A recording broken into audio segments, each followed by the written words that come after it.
ইসরায়েলকে হুঁশিয়ারি করে দিয়েছিল ইরান যে যদি ইরানের ভিতরে আবার হামলা চালাও তবে কিন্তু ইসরায়েল মানচিত্র থেকে চলে যেতে হবে। অবশেষে ইরান কিন্তু সেই কাজ করে দেখালো। সাব্বাস বাঘের বাচ্চা ইরান। ইরানকে আমরা সবাই সেলুট জানাই।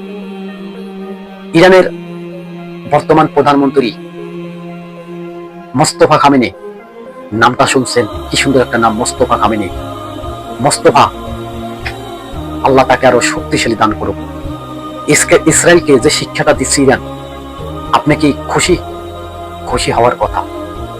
যেখানে ইসরায়েলের সাথে কোনো রাষ্ট্র পারছে না যুদ্ধ করতে, সাহসে আগাচ্ছে না, আজকে কঠিন থেকে কঠিন মার দিয়েছে ইরান। ইরানের প্রধানমন্ত্রী, ইরানের সেনাপ্রধান স্পষ্ট ইসরায়েলকে বলে দিছে, ইরানের ভিতরে যদি পাল্টা হামলা আবার চালাও তবে ইসরায়েল মানচিত্র থেকে একবারে শেষ হয়ে যাবে, মানে শেষ করে দেওয়া হবে। আসলে এই ইসরায়েল পুরো বিশ্বের ভিতরে যুদ্ধ ছড়িয়ে ছিটিয়ে রাখছে। ইসরায়েল কি চায়? ইসরায়েল চাইতেছে পুরো বিশ্বকে নিয়ন্ত্রণ করার জন্য। ইরান তো তা হতে দেবে না। ইরানের হাতেই হয়তো ইসরায়েল শেষ হয়ে যাবে, নাকি ইসরায়েলের হাতে ইরান শেষ হয়ে যাবে, মাত্র দেখার সময়ের অপেক্ষা। কিন্তু ইরানের দেহ থেকে যতক্ষণ পরাণ আছে ততক্ষণ ইহুদিদের সাথে লড়াই করে যাবে মোস্তফা খামেনির ঘোষণা। মোস্তফা খামেনি আরো বলেছে, বেঁচে থাকতে হলে সিংহের মতো বেঁচে থাকতে হবে, বিড়ালের মতো বেঁচে থেকে লাভ নাই। কাজ করেই দেখাইল। কে পারবে? কে পারবে ইরান আমেরিকার যুদ্ধ বন্ধ করতে? একমাত্র ইরান আমেরিকার যুদ্ধ বন্ধ করতে পারে ডোনাল্ড ট্রাম্প। একমাত্র ইসরায়েল আমেরিকার ইরানের যুদ্ধ বন্ধ করতে পারে সৌদি আরব, ওমান, কাতার, আরব আমিরাত না। ইসরায়েল ইরান আমেরিকার যুদ্ধ একমাত্র বন্ধ করতে পারবে মহান রব্বুল আলামিন। চাইলে যুদ্ধ বন্ধ করে দিতে পারে, কিন্তু সেই জমানাদের সায়েন্স আমরা ঘেটে ঘেটে দেখলাম যে সায়েন্স মারাত্মক একটা সায়েন্স।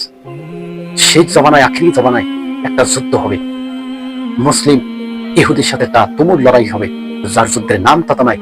স্পষ্ট নবীজি সাল্লাল্লাহু আলাইহি ওয়াসাল্লাম উম্মতদেরকে জানিয়ে দিয়েছে, সেই যুদ্ধের নাম হবে মালহামা কুবরা। তৃতীয় বিশ্বযুদ্ধ হবে, পৃথিবীর ভিতরে তৃতীয় বিশ্বযুদ্ধ হবে। আর এই তৃতীয় বিশ্বযুদ্ধ হইলে পৃথিবীর ভিতরে লক্ষ লক্ষ কোটি কোটি মানুষ এই যুদ্ধে মারা যাবে, অনাহারে মারা যাবে, খাদ্যের অভাবে মারা যাবে, আর রোগে মারা যাবে। তৃতীয় বিশ্বযুদ্ধ হবে, যে হবে হবে হবে, তৃতীয় বিশ্বযুদ্ধ হবেই, এটি হাদিসে আছে। তৃতীয় বিশ্বযুদ্ধ যে হবে না এরকমের কথা কেউ বলিয়েন না। তৃতীয় বিশ্বযুদ্ধ হবে, আজকে আমি বলে গেলাম। এখন হোক, হয়তো কিছুদিন পর হোক, এখন যে যুদ্ধগুলো চলছে যাতে লাগে জানি তৃতীয় বিশ্বযুদ্ধ আমি দেখতে পারবো। এবং তৃতীয় বিশ্বযুদ্ধ আমি দেখতে পারবো না কেন? আমার তো মাত্র 26 বছর বয়স হয়েছে। তৃতীয় বিশ্বযুদ্ধ না হয় 5 বছর পরেই হবে, না হয় 10 বছর পরেই হবে। আল্লাহ যদি আমাকে হায়াতে বাঁচিয়ে রাখে, তৃতীয় বিশ্বযুদ্ধ আমি দেখতে পারবো। এই আমেরিকা ইরান ইসরায়েলের যুদ্ধ আর কতদিন চলবে এরকমের? শুনতে পারবেন সকালবেলা ঘুম থেকে, রাত্রে ঘুমাবেন, সকালবেলা ঘুম থেকে উঠতে শুনতে পারবেন যে পারমাণবিক বোমা ব্যবহার করে ফেলছে একের পর এক রাষ্ট্র। তখন কি করবেন? পালানোরও জায়গা থাকবে না। মনে করছেন যে বাংলাদেশ শান্তিতে থাকবে? একটা পারমাণবিক বোমা বাংলাদেশের উপরে পড়লে পাখির মতো মানুষ মারা যাবে, ইরানের ভিতরে পড়লে পাখির মতো মানুষ মারা যাবে। এই ভাবিয়েন না যে আমেরিকা ইসরায়েল মানে শান্তিতে থাকবে, না। ধসে ধসে পড়বে, একটা পর একটা বিল্ডিং, একটা পর একটা অর্থনীতি ধস ধস করে পড়বে। আমেরিকা ইসরায়েল যদি কোনো ভুলেও যদি পারমাণবিক বোমা ব্যবহার করে, তবে মনে করবে যে পুরো বিশ্বের ভিতরে সুপার রাষ্ট্র পারমাণবিক বোমা ব্যবহার করার জন্য, মানে নিক্ষেপ করার জন্য তৈরি হয়ে আছে। এটি ভাবিয়েন না যে আমেরিকা ইরানের ভিতরে পারমাণবিক বোমা মেরে দিল, শেষ হয়ে গেল, না। এটি দ্বিতীয় বিশ্বযুদ্ধ, সিও ভয়ঙ্কর যুদ্ধ।